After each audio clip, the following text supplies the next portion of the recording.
बिस्मिल्लाहिर्रहमानिर्रहीम अल्हम्दुलिल्लाहि रब्बिल आलमीन व अशहदु अल्ला इलाहा इल्लल्लाह वहदहु ला शरीका लहु व अशहदु अन्ना मुहम्मदन अब्दुहु व रसूलुहु सल्लल्लाहु व सल्लमु अलैहि व अला आलिहि व अला अस्हाबिहि व मन इहतदा बिहदिहि वस्तन्ना बिसुन्नतिहि इला यौमिद्दीन व बाद। क़ाल अल्लाहु तबारक व तआला अर्रहमानु अलल अर्शि इस्तवा। मुअज़्ज़ज़ नाज़रीन व मुशाहिदीन व सामिईन, मेरे पास जनाब मुफ्ती हुज़ैफ़ा क़ासिमी साहब की 8 मिनट की वीडियो क्लिप पहुंची है, जिसका उन्वान है अल्लाह कहाँ है। इस वीडियो क्लिप में उन्होंने 2 बुनियादी बातें बयान की है। पहली बात उन्होंने ये बयान की है कि अल्लाह ताला हर जगह है, और दूसरी बात उन्होंने ये कहा है कि अल्लाह ताला गैर मादी है।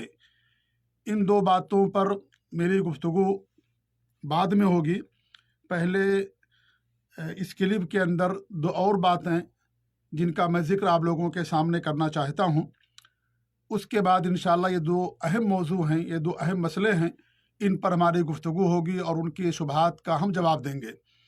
पहली बात, उन्होंने 2 मरतबा ये कहा कि अल्लाह ताला अर्श पर है, इसमें किसी को इनकार नहीं है, और एक जगह यहाँ तक कहा कि इसमें हमारा और उनका इत्तेफाक है। उनका से मुराद हम अहले हदीस हैं कि अहले हदीसों का यह अक़ीदा है कि अल्लाह रब्बुल आलमीन अर्श पर जलवा अफरोज़ है, मुस्तवी है। ये 2 मरतबा उन्होंने बात कही है, लेकिन अफसोस ये है कि उसी के अंदर ये बात भी साबित कर रहे हैं कि अल्लाह रब्बुल आलमीन हर जगह है। ये 2 मुतज़ाद अक़ीदे हैं। अल्लाह रब्बुल आलमीन अर्श पर है, ये अक़ीदा, इसके अंदर अल्लाह ताला के उलू और उसकी बुलंदी का इकरार है, और ये अक़ीदा कि अल्लाह ताला हर जगह है, इसमें अल्लाह ताला के उलू और उसकी बुलंदी का इनकार है। ये 2 मुतज़ाद अक़ीदे हैं जो एक साथ इकट्ठा नहीं हो सकते। लेकिन हम कहते हैं चलो इतना ही सही, कम से कम उन्होंने इतना तो इकरार कर लिया कि अल्लाह ताला अर्श पर है। इससे पहले इस बात का इकरार भी नहीं करते थे और यही कहते थे कि अल्लाह रब्बुल आलमीन हर जगह है। उम्मीद है कि मुस्तक़बिल में इंशाअल्लाह इन अपने इस अक़ीदे से भी कि अल्लाह रब्बुल आलमीन हर जगह हो इनकार करेंगे, और जो सलफ़ सालिहीन का, सहाबा ताबईन और अइम्मा कराम का अक़ीदा रहा है, उस अक़ीदे को इंशाअल्लाह अपनाने की अल्लाह ताला उन्हें तौफ़ीक़ देगा, वो कोशिश करेंगे। ये पहली बात हो गई। और दूसरी बात यह है कि उन्होंने दर्स के आखिर में फरमाया कि अल्लाह रब्बुल आलमीन अपने इल्म व कुदरत के एतबार से पूरे आलम के हर ज़र्रे में है। बड़े शद्दोमत के साथ इन्होंने बात बयान की और ये बयान किया कि इस पर पूरी उम्मत का इत्तफ़ाक़ है। मैं कहता हूँ कि इनका कहना सरासर गलत है। ये अक़ीदा नहीं उम्मत का। उम्मत का जिस मसले पर इत्तफ़ाक़ वो ये है कि अल्लाह रब्बुल आलमीन अपने इल्म व कुदरत के एतबार से हर ज़र्रे के साथ है। ये नहीं कि हर ज़र्रे के अंदर है। अल्लाह रब्बुल आलमीन हमारे साथ अपने इल्म के एतबार से है। अल्लाह रब्बुल आलमीन अपने इल्म के एतबार से हमारे अंदर नहीं है। ये बुनियादी बात है और अहम बात है जो मैं आप लोगों के सामने बयान कर रहा हूँ। लिहाजा उनका ये कहना कि इस पर पूरी उम्मत का इत्तफ़ाक़ है कि अल्लाह रब्बुल आलमीन अपने इल्म व कुदरत के एतबार से पूरे आलम के हर ज़र्रे में है, उनका ये कहना बेबुनियाद है। और ये वही अक़ीदा है कि अल्लाह रब्बुल आलमीन हर जगह है, इसीलिए उन्होंने ऐसी बात कही। आइए जो 2 अहम बातें उन्होंने बयान की हैं उसके ताल्लुक़ से मैं आप लोगों के सामने अब बयान करना चाहता हूँ। पहली बात उन्होंने ये कहा कि कुरान मुक़द्दस की बहुत सारी आयतें कह रही हैं कि अल्लाह रब्बुल आलमीन या अल्लाह हर जगह है। मैं कहता हूँ कि ये उनका कुरान पर इल्ज़ाम है क़ासिमी साहब का, और कुरान की ना कोई आयत है ना कोई हदीस है जिसमें इस बात को बयान किया गया हो। क्योंकि ये कहना कि अल्लाह हर जगह है, उसका अरबी जुमला ये होगा कि अल्लाह फ़ी कुल्ले मकान, या ये होगा कि इन्नल्लाह फ़ी कुल्ले मकानिन। कुरान की किसी आयत में अल्लाह रब्बुल आलमीन नहीं बयान फरमाया है कि अल्लाह रब्बुल आलमीन हर जगह है, या अल्लाह फ़ी कुल्ले मकान, या इन्नल्लाह फ़ी कुल्ले मकान। ना किसी आयत के अंदर है और ना ही किसी हदीस के अंदर इसका कोई जिक्र मिलता है। लिहाजा ये मुफ्ती साहब का ये कुरान पर एक तरह का इल्ज़ाम है। दूसरी बात यह है कि जिन आयात के ज़रिए से मुफ्ती साहब ने ये मतलब कशीद किया है, जैसे ये आयत उन्होंने बयान की वह हुवा माअकुम ऐनमा कुंतुम, और दूसरी आयत उन्होंने ये पेश की, ये आयत का टुकड़ा है। दूसरी आयत कि मा यकूनु मिन नजवा सलासतिन इल्ला हुवा राबिउहुम वला खमसतिन इल्ला हुवा सादिसुहुम वला अदना मिन ज़ालिका वला अक्सर इल्ला हुवा मअहुम ऐनमा कानू। ये सूरह मुजादला की आयत है, आयत का एक टुकड़ा है, समझ लीजिए हिस्सा। और इससे पहले वह मअकुम ऐनमा कुंतुम, ये सूरह अल हदीद की आयत है, आयत का हिस्सा है। और तीसरी आयत उन्होंने पेश की, वइज़ा सअलका इबादी अन्नी फ़इन्नी क़रीब उजीबु दअवत दाई इज़ा दआन फलयस्तजीबू ली वलियुमिनू बी लअल्लहुम यरशुदून। ये सूरह बकरा की आयत है। आप गौर कीजिए, इन तीनों आयतों में कहीं ये नहीं कहा गया है कि हुआ फी कुल्ले मकान, कि अल्लाह रब्बुल आलमीन हर जगह है। अल्लाह ने यह फरमाया है शुरू की दो आयतों में कि अल्लाह रब्बुल आलमीन तुम जहाँ कहीं भी हो तुम्हारे साथ है। और जो तीसरी आयत उन्होंने पेश की सूरह बकरा की, वजह से अलका इबादी अन्नी फ़इन्नी क़रीब, उस आयत के अंदर तो मईयत का जिक्र ही नहीं है, उसके अंदर क़ुर्बत का जिक्र है। लिहाजा ये आयत इस मौजू से खारिज है और इस मौजू से उसका कोई गहरा ताल्लुक़ नहीं है। लिहाजा जिन आयतों को उन्होंने पेश किया है अपने अक़ीदे की दलील में कि अल्लाह रब्बुल आलमीन हर जगह है और कुरान की आयतें सराहत के साथ कह रही हैं, ये इन आयतों को पेश किया है। इन आयतों में कहीं भी नहीं बयान किया गया कि अल्लाह रब्बुल आलमीन हर जगह है। तीसरी बात यह है कि अगर कोई ये कहे कि इन आयत का मतलब तो यही हुआ कि अल्लाह ताला हर जगह है, जब वो तुम्हारे साथ है तुम जहाँ कहीं भी हो, तो इसका मतलब तो यही हुआ कि अल्लाह रब्बुल आलमीन हर जगह है। तो उसका जवाब यह है कि इन आयत का मतलब ये हरगिज़ नहीं होता। क्यों? इसलिए कि अगर इन आयत का मतलब यही होता कि अल्लाह रब्बुल आलमीन हर जगह है, तो फिर सहाबा का, ताबईन का, तबे ताबईन का, इब्ने कराम का, मुहद्दिसीन मुफस्सिरीन का, सब का अकीदा यही होता कि अल्लाह रब्बुल आलमीन हर जगह है। लिहाजा इन आयतों का मतलब कतअन ये नहीं है कि अल्लाह रब्बुल आलमीन हर जगह है, जैसा कि उन्होंने साबित करने की गलत कोशिश की है, नारवा कोशिश की है। इन आयतों का मतलब अगर यही होता तो यही अकीदा सलफ सालिहीन का, सहाबा सब का होता कि अल्लाह रब्बुल आलमीन हर जगह है, जबकि यह अकीदा किसी का नहीं था कि अल्लाह ताला हर जगह है। हत्ता कि इमाम अबू हनीफा रहमतुल्लाह अलैह, जिनकी ये लोग तकलीद करते हैं, उनका भी अकीदा नहीं था कि अल्लाह रब्बुल आलमीन हर जगह है। उनका यह अकीदा था कि अल्लाह रब्बुल आलमीन अर्श पर जलवा अफरोज है, ये उनका अकीदा था। ऐसे ही किसी का भी अकीदा नहीं था। ये अकीदा बहुत बाद में पैदा हुआ कि अल्लाह रब्बुल आलमीन हर जगह है, वरना ये अकीदा ना सहाबा का था, ना ताबीन, ना तबे ताबीन का, और ना ही जो अइम्मे कराम गुजरे हैं, मुअतमद और मुस्तनद अइम्मे कराम, मुअतबर अइम्मे कराम, उनमें से किसी का अकीदा नहीं था कि अल्लाह रब्बुल आलमीन हर जगह। सूफियों का अकीदा है कि अल्लाह रब्बुल आलमीन हर जगह है। चौथी बात यह है कि जिन आयतों को उन्होंने दलील में पेश किया है, उन्हीं आयतों के अंदर इस बात की दलील मौजूद है कि अल्लाह रब्बुल आलमीन हर जगह नहीं है। इसीलिए वो सारी आयतें, जिन आयतों में अल्लाह रब्बुल आलमीन ने बात बयान की है कि अल्लाह तुम्हारे साथ है, उन आयतों की या तो शुरू में, या दरमियान में, या तो आखिर में, या तो शुरू और आखिर दोनों जगहों पर अल्लाह रब्बुल आलमीन ने पहले इल्म बयान किया।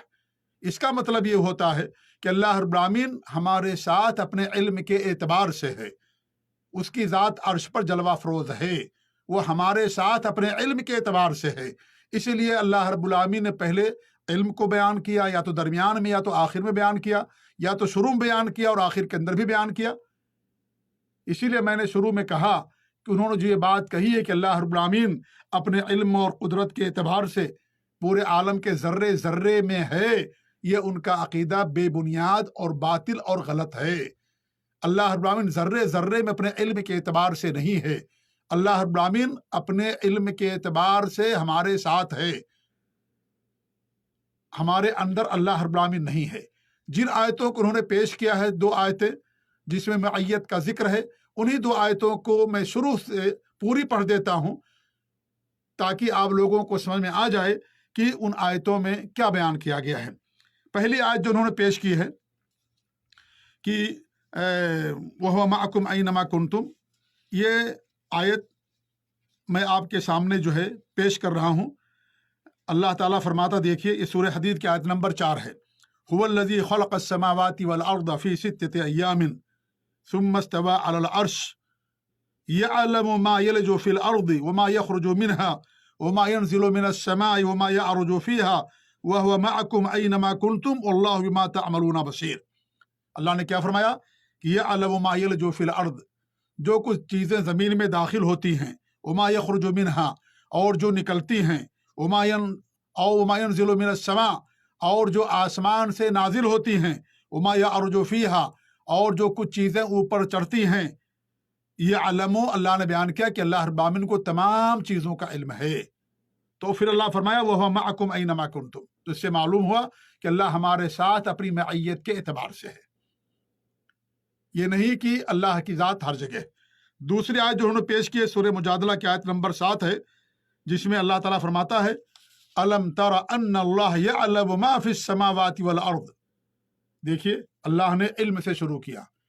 علم ترا، کیا آپ کو نہیں معلوم؟ ان اللہ یعلم ما فی السماوات والارض، کہ اللہ تعالیٰ کو معلوم ہے جو کچھ آسمانوں میں ہے اور زمینوں کے اندر، سب اللہ کے علم میں ہے۔ اللہ نے یہاں پر بھی علم بیان کیا، اس کے بعد کیا فرمایا؟ ما یکون من نجوا ثلاثۃ الا هو رابعهم ولا خمسۃ الا هو سادسهم ولا ادنى من ذلك ولا اکثر الا هو معهم اینما كانوا، پھر اللہ کیا فرماتا ہے؟ ثم ينبئهم بما عملوا يوم القیامہ، وہ جو کچھ عمل کر رہے ہیں اللہ تعالیٰ قیامت کے دن انہیں بتائے گا۔ ان اللہ بکل شیء علیم، اللہ رب العالمین ہر چیز کا علم رکھنے والا ہے۔ اس آیت کے اندر شروع بھی علم کا ذکر ہے اور آخر میں بھی علم کا ذکر ہے۔ اسی لیے امام احمد بن حنبل رحمۃ اللہ علیہ سے جب لوگوں نے سوال کیا کہ اللہ فرماتے وَهُوَ مَعَكُمْ أَيْنَمَا كُنْتُمْ، تو انہوں نے کہا کہ دیکھیے اللہ نے شروع بیان کیا علم، لہذا اللہ تعالیٰ ہمارے ساتھ اپنے علم کے اعتبار سے ہے۔ امام ابو حنیفہ رحمۃ اللہ علیہ سوال کیا گیا، ان کی طرف جو کتاب منسوب ہے الفقہ الاکبر، اس کتاب کے اندر ان کے شاگردوں نے بیان کیا، کیا بیان کیا کہ ان سے پوچھا گیا امام ابو حنیفہ رحمۃ اللہ علیہ سے کہ اللہ تعالیٰ کے بارے میں یہ ہے کہ اللہ عرش پر ہے، تو ان آیتوں کا مطلب کیا ہے جس میں اللہ بیان کرتا وہ تمہارے ساتھ ہے؟ تو انہوں نے کہا کہ اس کا مطلب یہ ہے جیسے کوئی بھائی اپنے بھائی کے پاس خط لکھتا ہے کہ میں تمہارے ساتھ ہوں، اس کا بھائی کسی اور شہر میں ہے اور وہ کسی اور شہر میں ہے، مطلب یہ ہے کہ میں علم اور مدد کے لحاظ سے تمہارے ساتھ ہوں۔ یہ انہوں نے مثال دے کر کے یہ بات سمجھائی۔ تو جو آیتیں انہوں نے پیش کی اور یہ دعویٰ کیا کہ صراحت کے ساتھ یہ ساری آیتیں کہہ رہی کہ اللہ ہر جگہ ہے، یہ ان کا کہنا بے بنیاد ہے، قرآن پر الزام ہے۔ قرآن میں کسی بھی آیت میں اللہ نے نہیں بیان فرمایا کہ اللہ تعالیٰ ہر جگہ ہے، نہ کسی حدیث کے اندر۔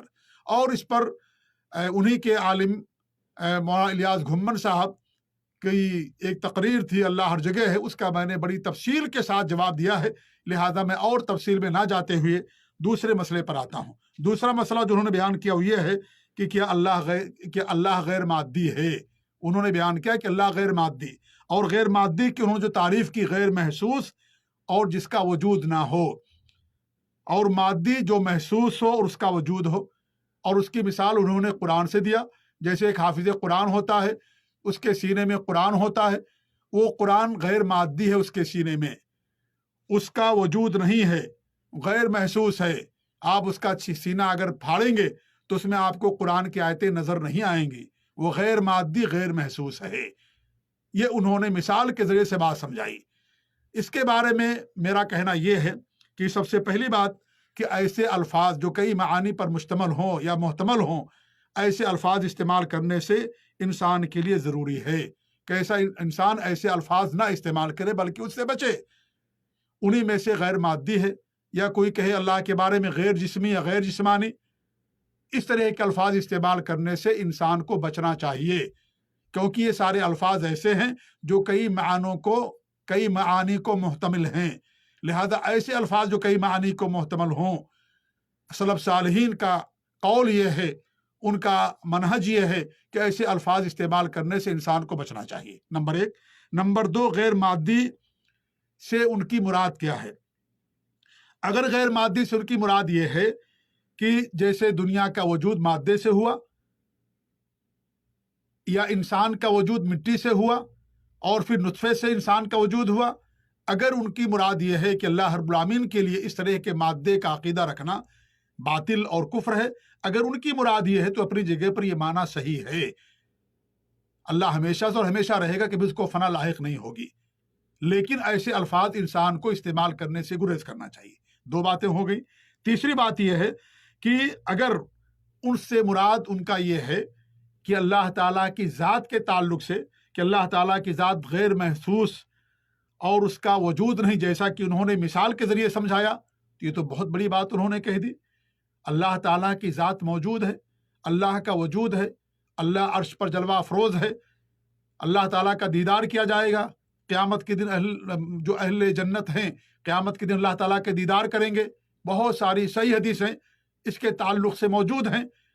लिहाजा ये जो उन्होंने मिसाल दे करके समझाया कि जैसे कुरान सीने के अंदर गैर महसूस और उसका वजूद नहीं है, तो इसका मतलब यही समझ में आता है कि गोया कि वो इसी तरफ इशारा करना चाहते हैं कि अल्लाह ताला गैर महसूस है और उसका वजूद नहीं है। अल्लाह ताला का वजूद है, अल्लाह ताला मौजूद है, हमेशा से और हमेशा रहेगा। अल्लाह अर्श पर जलवा अफरोज़ है। लिहाजा ये कहना, अगर ये उनका मुराद है, तो ये बहुत बड़ी बात उन्होंने कह दी, अनजाने ही में सही, लेकिन बहुत बड़ी बात उन्होंने कह दी। तीसरी बात यह है कि अगर उनकी मुराद ये है कि अल्लाह रब्बुल आलमीन की शक्ल नहीं है, या अल्लाह ताला की सूरत नहीं है, अगर उनका कहना ये है या उससे मुराद उनकी ये है, तो ये भी गलत है, क्योंकि अल्लाह रब्बुल आलमीन की शक्ल है, अल्लाह रब्बुल आलमीन की सूरत है। अल्लाह रब्बुल आलमीन ने, बुखारी और मुस्लिम की हदीस है, खलक़ल्लाहु आदम अला सूरतिही, कि अल्लाह रब्बुल आलमीन ने आदम को अपनी सूरत पर पैदा किया। और मुस्नद अहमद की हदीस है कि खलक़ल्लाहु आदम अला सूरति रहमान, कि अल्लाह रब्बुल आलमीन ने रहमान की, अल्लाह की सूरत पर हज़रत आदम की तख्लीक हुई, अल्लाह ने उनको पैदा किया। ये मुस्नद अहमद के अंदर अर्रहमान का इजाफा है। तो इस हदीस से मालूम ही हुआ कि अल्लाह रब्बुल आलमीन की शक्ल है, अल्लाह की सूरत है, लेकिन उस शक्ल और सूरत की कैफियत हमें नहीं मालूम।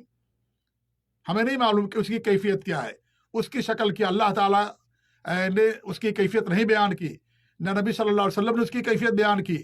लिहाजा हमारा इस पर ईमान है कि अल्लाह रब्बुल आलमीन की शक्ल है, उसकी सूरत है, लेकिन कैसी है, कैफियत का हमें इल्म नहीं है। अल्लाह अर्श पर मुस्तवी है, लेकिन कैसे, कैफियत का हमें इल्म नहीं, लेकिन कैफियत है।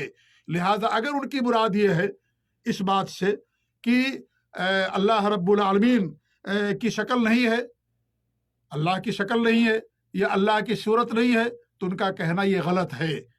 ये बड़ी बात उन्होंने यहाँ भी कह दी, अगर ये उनकी मुराद है तो, क्योंकि अल्लाह रब्बुल आलमीन की शक्ल है, लेकिन शक्ल कैसी है अल्लाह रब्बुल आलमीन को मालूम, हमें उसके बारे में कोई इल्म नहीं, और उसकी कैफियत कुरान और हदीस के अंदर नहीं बयान की गई है।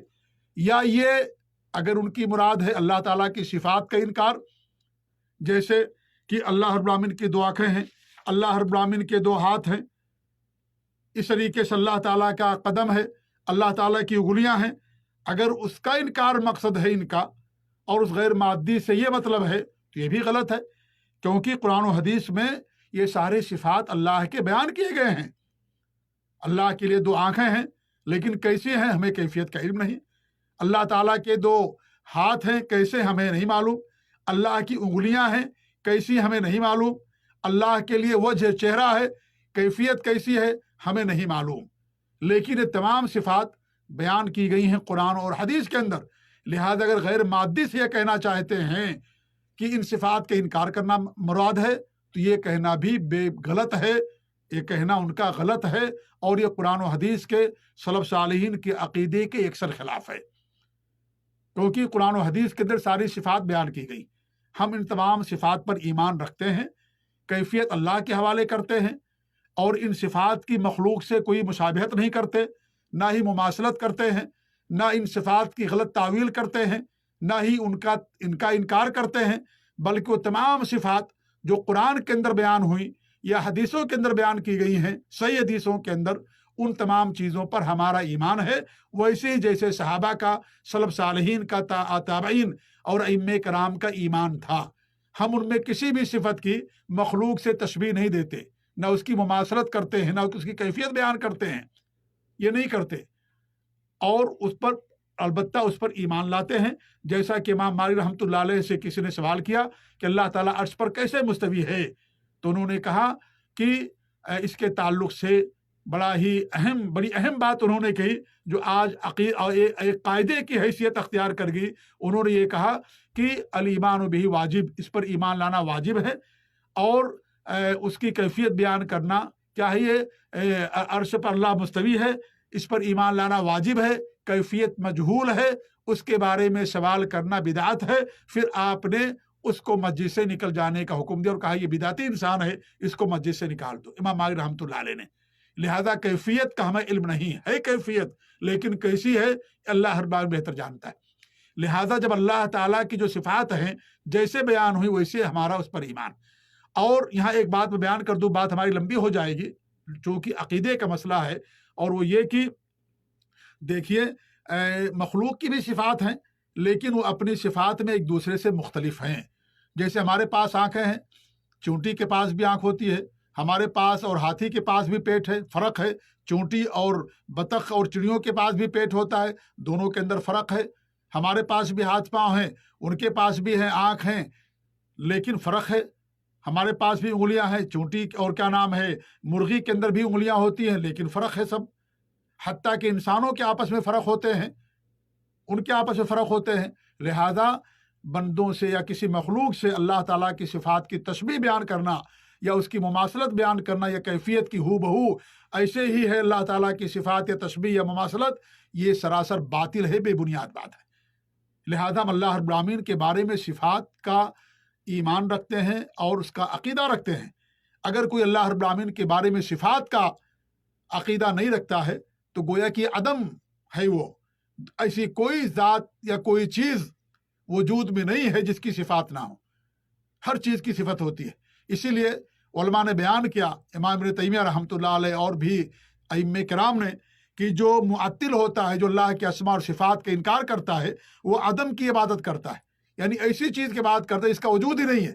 اور جو اللہ تعالیٰ کے اسماء اور صفات کی مثال اور تمثیل یعنی مماثلت اور تشبیہ بیان کرتا ہے مخلوق سے، وہ گویا کہ صنم کی بات کرتا ہے، صنم کی، بت کی پوجا کرتا ہے، صنم کی بات کرتا ہے۔ لیکن جو حقیقی مومن ہوتا ہے، موحد ہوتا ہے، وہ آسمانوں اور زمینوں کے پوری کائنات کے خالق اور مالک اور معبود کی بات کرتا ہے۔ بہت پیاری بات کہی امام ابن تیمیہ رحمۃ اللہ علیہ نے۔ امام احمد بن حنبل رحمۃ اللہ علیہ اور تمام ائمہ کرام کا قول ہی ہے کہ اللہ تعالیٰ نے جو اپنی صفات بیان کی ہیں یا اس کے نبی صلی اللہ علیہ وسلم نے جو صفات بیان کی ہیں ان کو ہم بیان کرتے ہیں، اس پر ایمان رکھتے ہیں اور قرآن و حدیث سے آگے نہیں بڑھتے۔ لہذا اگر یہ سب ان کا مراد ہے غیر مادی کہنے کا، کہ صفات کا انکار اگر مراد ہے، یہ مطلب لینا چاہتے ہیں تو ان کا کہنا غلط ہے۔ یا اگر یہ کہنا چاہتے ہیں کہ ہم اللہ کا دیدار نہیں کر سکتے، جیسے انہوں نے مثال سے سمجھایا کہ جیسے قرآن کو سینے میں ہم نہیں دیکھ سکتے، غیر محسوس ہے، غیر مادی ہے، اس کا وجود نہیں ہے، تو یہ کہنا بھی غلط ہے۔ کیوں؟ اس لیے کہ اللہ رب العالمین کی ذات ہے، دنیا میں گرچہ اللہ تعالیٰ کی ذات کا دیدار نہیں ہو سکتا، لیکن آخرت میں جنتی اللہ تعالیٰ کی دیدار کریں گے، اور یہ اللہ رب العالمین کی سب سے بڑی نعمت ہوگی کہ اللہ رب العالمین اپنا دیدار کرائے گا۔ لہذا یہ جو بات انہوں نے بیان کی ہے، یہ بات غیر مادی کے اندر یہ ساری تفصیلات ہیں۔ اب ان کی اپنی مراد کیا ہے وہ زیادہ بہتر جاننے والے ہیں، اس لیے میں نے کہا کہ اس طرح کے الفاظ استعمال کرنے سے انسان کو پرہیز کرنا چاہیے۔ اور ظاہر بات ہے جو سلف صالحین کے عقیدے اور منہج پر ہوتا ہے وہ اس طرح کے الفاظ استعمال نہیں کرتا، گریز کرتا ہے، کیونکہ وہ عقیدہ کو جانتا ہے اور سمجھتا ہے، اس کی نزاکتوں کو، باریکیوں کو سمجھتا ہے، جانتا ہے، اور وہ دو متضاد باتیں نہیں کرتا، جیسا کہ خود انہوں نے کیا۔ ایک جگہ تو اقرار کہ دو جگہ اقرار کہ اللہ عرش پر ہے، اور پھر یہ ثابت کر رہے ہیں کہ اللہ رب العالمین ہر جگہ ہے، یہ بھی ثابت کر رہے ہیں، ساتھ ہی ساتھ یہ بھی کرے کہ اللہ تعالیٰ اپنے علم و قدرت کے لحاظ سے ہر ذرے کے اندر ہے، یہ بھی ثابت کر رہا ہے، اور یہ بھی بیان کرتے ہیں کہ اللہ عرش پر ہے۔ یہ نتیجہ اس بات کا ہے کہ وہ سلف صالحین کی کتابیں نہیں پڑھتے ہیں، نہ سلف صالحین کے عقیدے اور منہج پر ہیں اسماء اور صفات کے اندر، ایمانیات کے اندر، لہذا اس طرح کی باتیں، متضاد باتیں وہ کرتے ہیں۔ اللہ تعالیٰ سے ہماری دعا ہے کہ اللہ رب العالمین ہم سب کو مسلک سلف پر قائم رکھے، اور جو ان سے بھٹکے ہوئے اس راستے سے، اللہ تعالیٰ ان سب کو اس عقیدے اور اس منہج کو اپنانے کی توفیق آمین۔ وجزاکم اللہ خیر، وصلی اللہ علی محمد وعلی آلہ وصحبہ اجمعین۔ السلام علیکم ورحمۃ اللہ وبرکاتہ۔